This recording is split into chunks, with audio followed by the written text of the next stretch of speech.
Baba says that I am the mother and father, and I have come to give you blessings.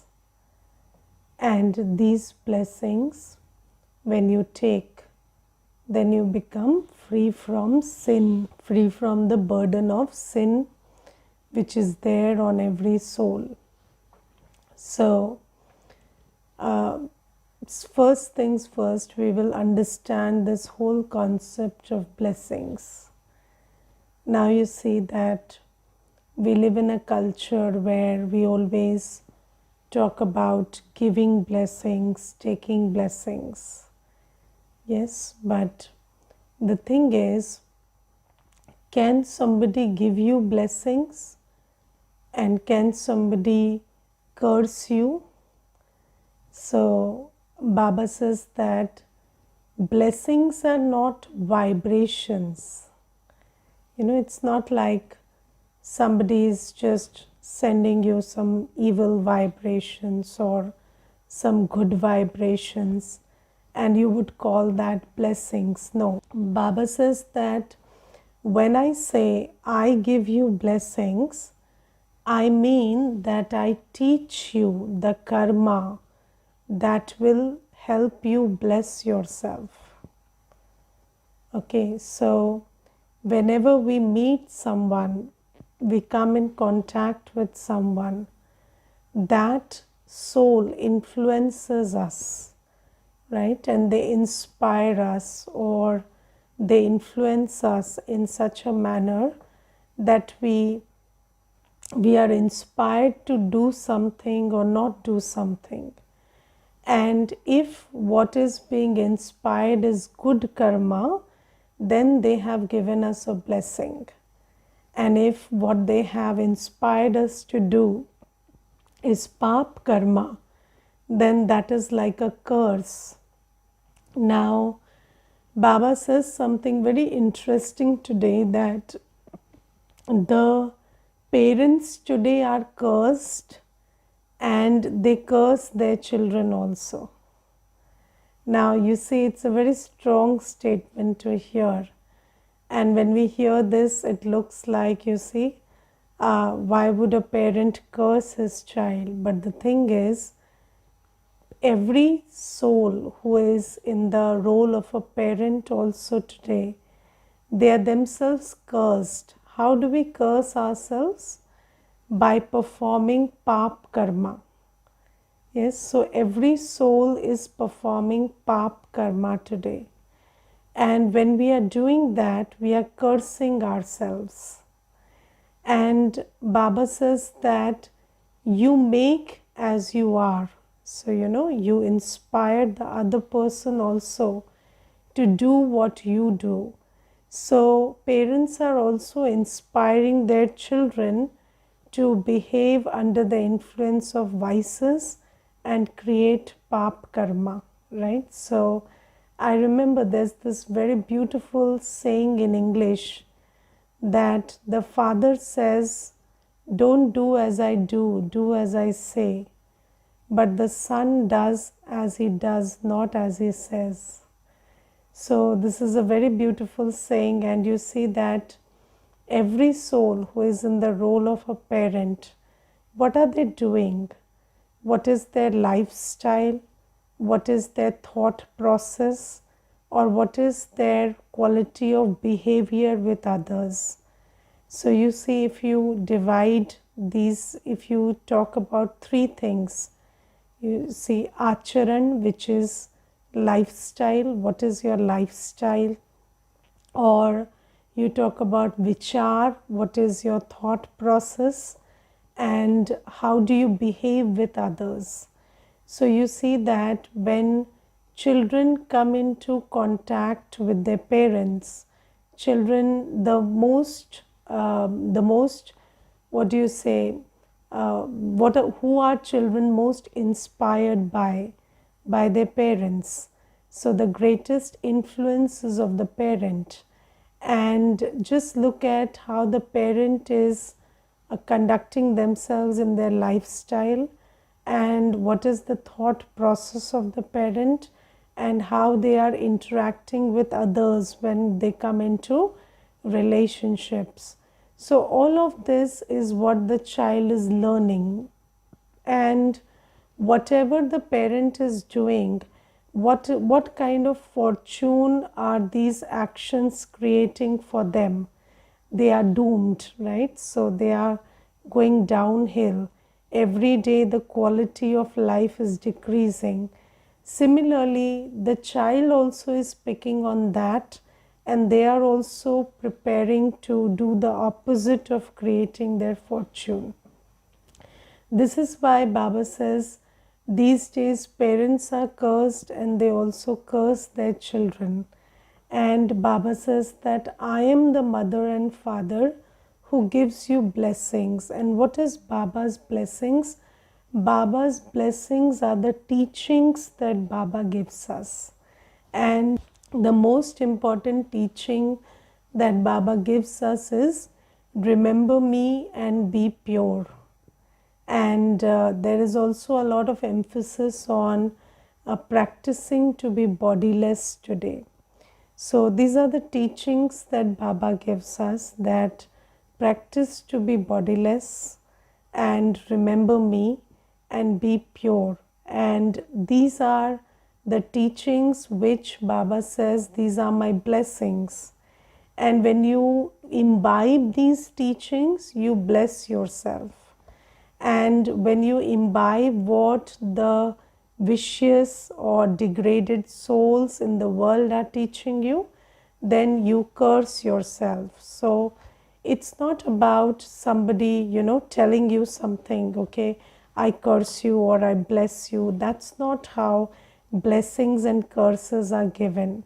So when you come into contact with somebody, they rub off on you. So, the something from them rubs off on you. And when you come in contact with Baba, so Baba's teachings start rubbing off on us. And that is Baba's blessings. And when we come into contact with souls who are vicious, who are acting under the influence of vices, then that also rubs off on us. And we become doomed, we become cursed. So this is why Baba is very clearly talking about blessings as teachings. And teaching can be verbal, teaching can be non-verbal. So you can teach somebody by speaking about your teaching. You can teach somebody also by conducting yourself as an embodiment of Baba's teachings. So Baba says that I am teaching you verbally, but you also learn from the world. And when you learn from the world and when you learn vicious ways from the world, then you are cursing yourself. And when you learn from me, you're blessing yourself. And what is the biggest teaching that Baba gives us? So Baba tells us that remember me. And when I came into Gyan, the most important thing that I learned was get up in the morning and talk to yourself about who you are really, whose child you are really, what is the quality of your parent, what are the virtues and powers of Baba, your parent.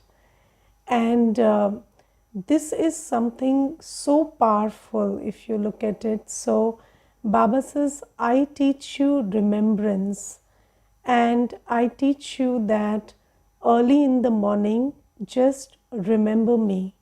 And the beautiful quality about remembrance is you become like the one you remember. And just think about how many people we remember during the day and what are the events that we remember during the day. So every time you remember someone or something that is not recharging you, then you are getting discharged as you remember them.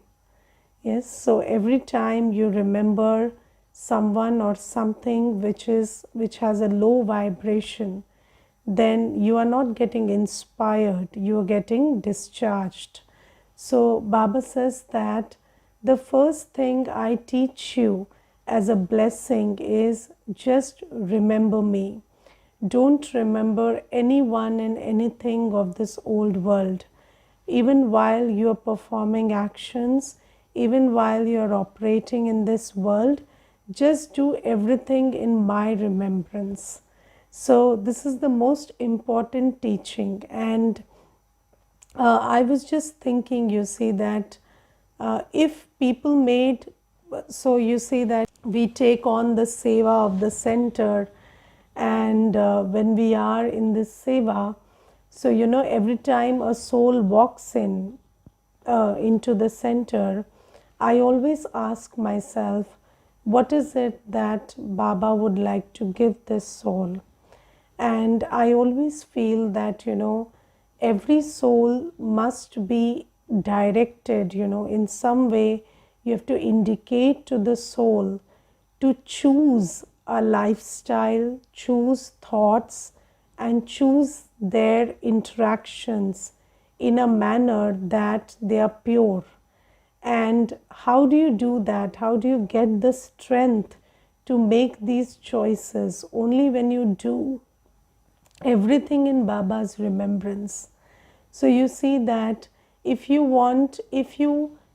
have a lifestyle which is impure, if you have a routine of getting up, eating, listening, seeing, all of this stuff, if you have a total lifestyle which is very unorganized, indisciplined, and full of vices, then who can bless you? Can anybody bless somebody who is waking up all night and then sleeping until 12 in the afternoon and getting up at 2? So that's not that's not a lifestyle which will earn you blessings. So this is why Baba says that if you remember me, I will give you the strength to make these choices which are indicative of a pure lifestyle. So Baba says the first thing is choosing this pure lifestyle, and Baba says getting up early in the morning. You see, the early morning time is such a is a time for deep silence. So all around there is just shanti, silence around you. And that is the time when you have to sit in the awareness that you are a soul and sit in Baba's remembrance and draw powers from Baba into you. So Baba says, if you sleep at that time, then you can never recover the loss that is created by sleeping at that time. In one of the murlis in the maybe day before yesterday or something, Baba said, Jin soya tin khoya, which means somebody who sleeps at Amrit Vela incurs an irreparable loss. So that loss cannot be recovered, because you see, there is a time for everything. And I always give this example, and there was this Mata, and she would always tell me, I can't get up at Amrit Vela, I can't get up at Amrit Vela. And then after some days, she just told me, every day now I am doing Amrit Vela. So I said, what happened? What changed all of a sudden that every day now you're doing Amrit Vela? So she said, you see, there is a water supply in my area, and that water is being supplied at 3:45. So I have to get up and switch on the motor, and then precisely up to 5 the water is there. So then I have to switch off the motor and sleep. So I said, you see that everybody is so concerned about filling the tank, because they know that if the tank is not full, you cannot have water during the day, and that would be a trouble. But the thing is, do we understand that there is a time for filling this tank also? And if we don't fill it at the right time, and that time is lost, then you cannot recover that time. You cannot fill that tank again. So Baba says that I teach you to, the first thing that you can do to bless yourself is just get up in Amrit Vela and sit in Baba's remembrance and fill this inner tank with Baba's love, Baba's virtues, Baba's peace, Baba's powers, and Baba's purity. So this is the first thing. And then Baba says that you also need, you are in a war. So you need arrows to strike at the enemy. And the enemy is Maya. So how do you fill your, what do you say, tarkash you call in Hindi, that where the arrow is stored. So how do you fill that arrow store with arrows? So Baba says, you listen to the Murli and I will give you points which will help you get over the logic of Maya. So Maya will always come and give you some faulty logic. But how do you overcome the logic of Maya? If you don't fill your, if you don't fill yourself with those arrows which you have to strike with a strike against Maya. So Baba says you have to fill your buddhi with arrows of knowledge, and that is very important, and that is the biggest blessing that you can do for yourself. And then Baba says choose purity, whether it is in thought, whether it is in words, whether it is in behavior, whether it is in what you eat, whether it is in how you conduct yourself. Let everything be pure. Your drishti, your memories, your thoughts. Choose purity during the day. So Baba says your conduct, your thoughts, your memories, everything should be free from vices.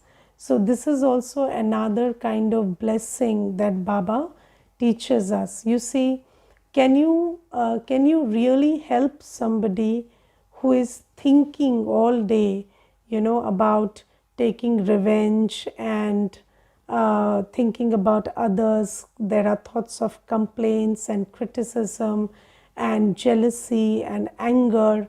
Can you help such a soul? So nobody can help such a soul, you see, because everything that starts in the mind will start showing in the body after some time.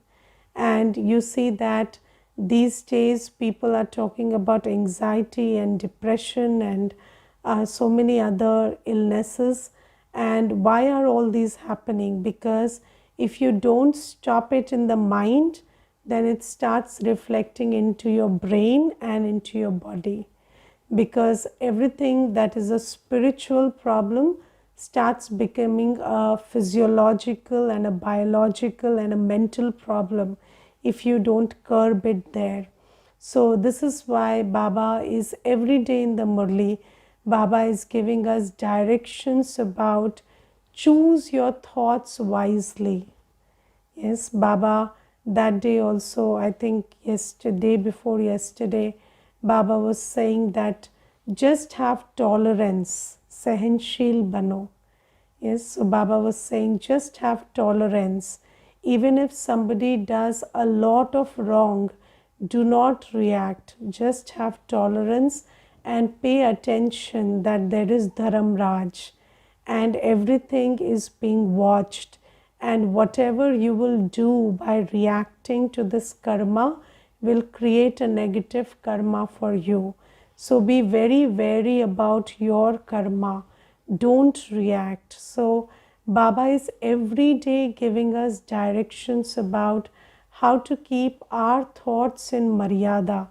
Because if our thoughts are not in Maryada, if our thoughts are getting out of hand, then nobody can stop us from cursing ourselves, because the law says thoughts become things. And you see, we always think that I'm thinking this in reaction to their words or their behavior. But the thing is, when you are thinking something, that's a creation that you are creating in your own mind. And that's a creation that you're creating for yourself. As is the quality of my thought, so will be the quality of my life. So if I am creating thoughts which are low quality, which are negative, even if I think that I'm not creating it for myself, I'm creating it because the other person did this or the situation is like this, but where are you creating those thoughts? In your mind. And who is it polluting? Your mind. And what is it creating? Your destiny. So this is why Baba asks us to have a lot of attention about my thought is creating my destiny. So even when I create a thought as a reaction, that thought also is creating my destiny. I cannot say that I reacted to this person's behavior or this situation, so this thought shouldn't harm me. It doesn't work like that. So Baba says, you see, your conduct, you see, if our food is filled with the vibration of, somebody being killed, and it is full of the, the stain of blood of the animal. So just think about that quality of food, what it will do to our destiny. So Baba says that nobody has to curse you or bless you, but you have to understand where is it that you're creating the karma which is cursing you. And Baba says that Baba says that food, you look at food very ordinarily, but do you understand that the food that you eat is not just affecting the body, it is affecting the soul. So the food has a bearing on your spiritual stage.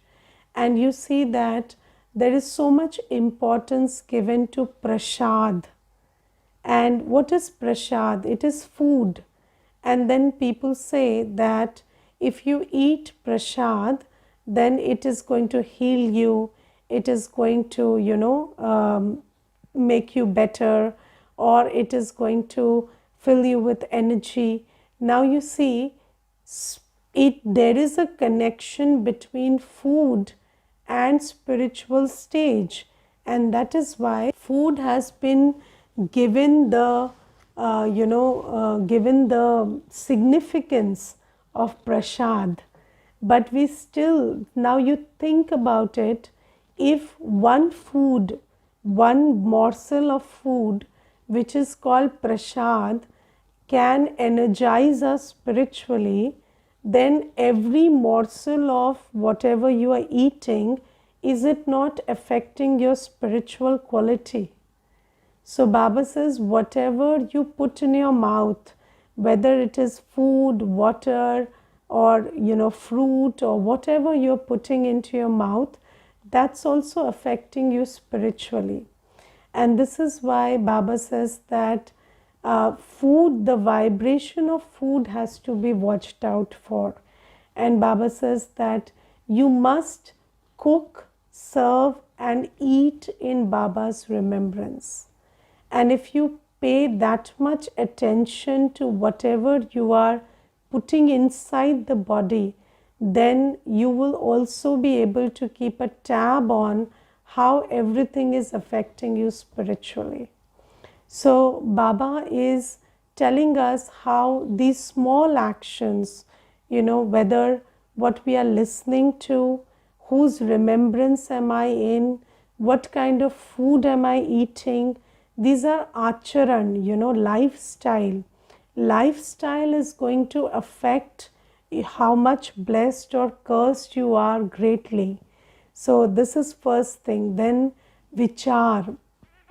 So Baba is always telling us that thoughts create destiny, thoughts become things, and the quality of life that you have will be in consonance with the quality of thoughts that you create. And the first thing that Baba teaches us is, my thought is my creation and it is dependent on my sanskar. So you see, there was this one sister sharing her experience with me. She was saying that, my husband would blame me for everything. He would always say, you're good for nothing. Ever since you came into my life, this thing happened and that was wrong, and this wrong happened and that wrong happened. And she said that, when I started listening to Baba, I started understanding that my husband is talking like this because he is not in a good place. And I don't need to blame myself. I need to support him. So she said that I understood this because, earlier when he used to tell me these things, I always had this thought, am I really good for nothing? Am I really not contributing anything? Am I really somebody who is affecting his life badly? And I used to I had reached a point where I wanted to self-harm also. But then I started understanding that every person's behavior is a reflection of who they are, not who you are. So when somebody is talking about you, then you have to understand the place they are coming from. And why do you have to understand the place they are coming from? Not because you want to be judgmental about them, about whether they are good people or bad people, but because you want to help them. And then she said that I also discovered that I also have this sanskar of taking sorrow and taking the blame and going into guilt. And because of that, I am also taking on whatever he is saying. So he is saying what he is saying because of who he is, and I am doing and responding and reacting and feeling sorrowful the way I am because of who I am.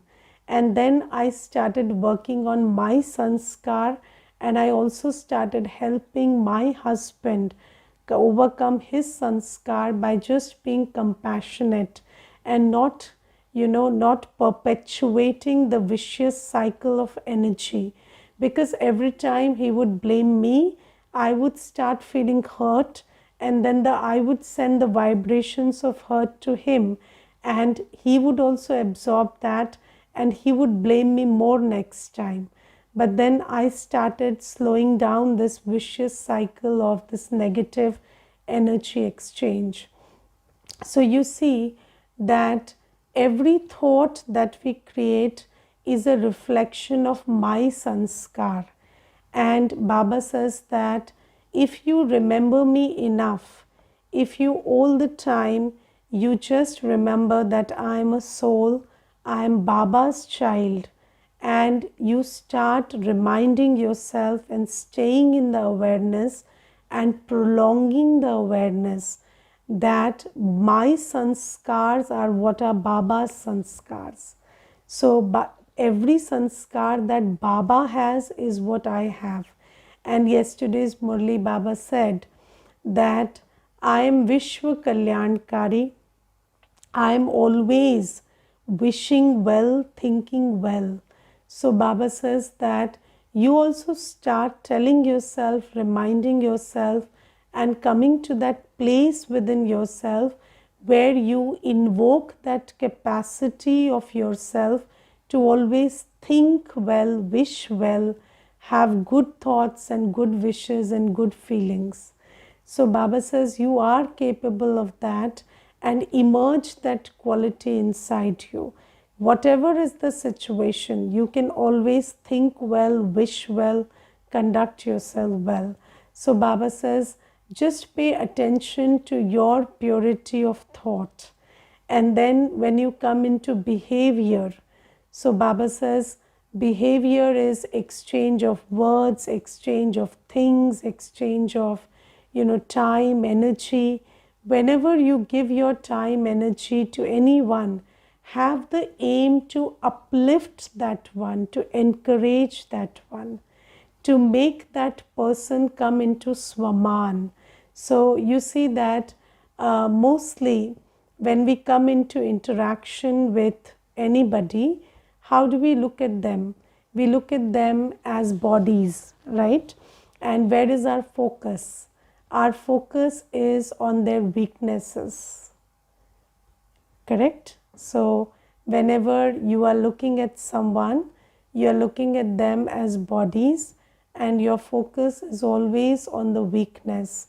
And you see that for so long, for 63 births, we have been in what is called lack of self-honor, lack of Swaman.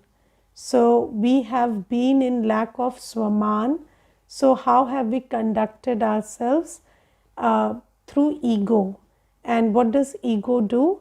Point out the mistake of the other and enhance your self-esteem. So ego says, just say you are bad, and that automatically implies I'm good. So this is how we have operated, and this is why putting down the other is a very big sanskar that everyone has.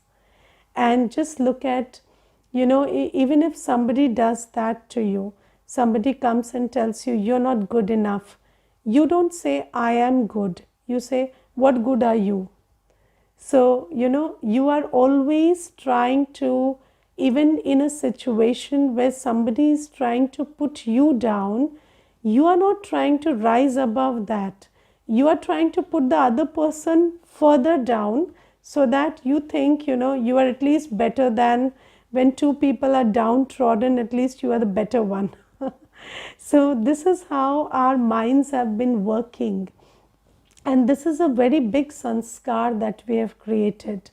Now Baba says that it is your duty to create Swaman within yourself. Always remember who you are. Despite anybody talking to you differently, always remember who you are. Seat yourself on the seat of self-honor. Even if somebody doesn't give you respect, no problem. But you don't lose your self-respect. And when you meet somebody, you also make them sit on their seat of self-honor. Yes, if somebody comes and says, I remember there was this one sister, and she came and said that, you see, I look old and I don't look proper. And I said, why do you say that? So she said, I don't know, maybe I'm very lazy, I don't go to the parlor or this or that, and that is why I don't feel like I fit into the society, and wherever I go I feel like everybody is judging the way I look, and I feel that even my husband thinks that I'm not good enough, and this is why I'm being filled with a lot of complex inside. So I told her that I don't think it's any of that is true, and you look very beautiful the way you are God's child, and there's nothing better than you. And she started coming to the center, and I asked her one day, so do you like the gyan and anything? So she said, I don't know, but I feel respected here. I feel respected, and I feel that I am being accepted for who I am, and everybody is seeing the good in me, the beauty in me, and this is also giving me a lot of hope and faith in myself. So you look at it that even your drishti, your words, everything, when you start looking not at the body but at the shining star within, then you will also enable another soul to come to that place in their awareness where they also start thinking about themselves as the valuable entity that they are, and they will not be limited by thinking about their body or thinking about other limitations that they are thinking about and destroying their Swaman. So Baba says that whenever you come into interaction with everyone, then you have to try to bring them to Swaman and also try to bring them closer to Baba. Always help them realize that they are Baba's children and Baba is one thought away, and let them have this, have this, what do you say, understanding that they have access to the Almighty, direct access to the Almighty. So Baba says that when you do this for yourself and when you do this for others, then it is a blessing. And otherwise, if you are teaching people to be body conscious, and you see if somebody comes and tells you, I don't look good, and you say, take, this is the number of the parlor and go to the parlor, get dressed, or just have some makeup or do something to your face. So that's not helping somebody, that's cursing somebody, because again you are trapping them to fall into the trap of looking external appearances rather than working on the Swaman that is actually down and below and which needs to be uplifted. So Baba says that this is how you bless or curse someone. When you make someone free from body consciousness and pull someone into the awareness that you are a soul, a child of the Supreme Soul, then that is a blessing. And when you stifle somebody into body consciousness, that is like cursing somebody. Okay, Om Shanti.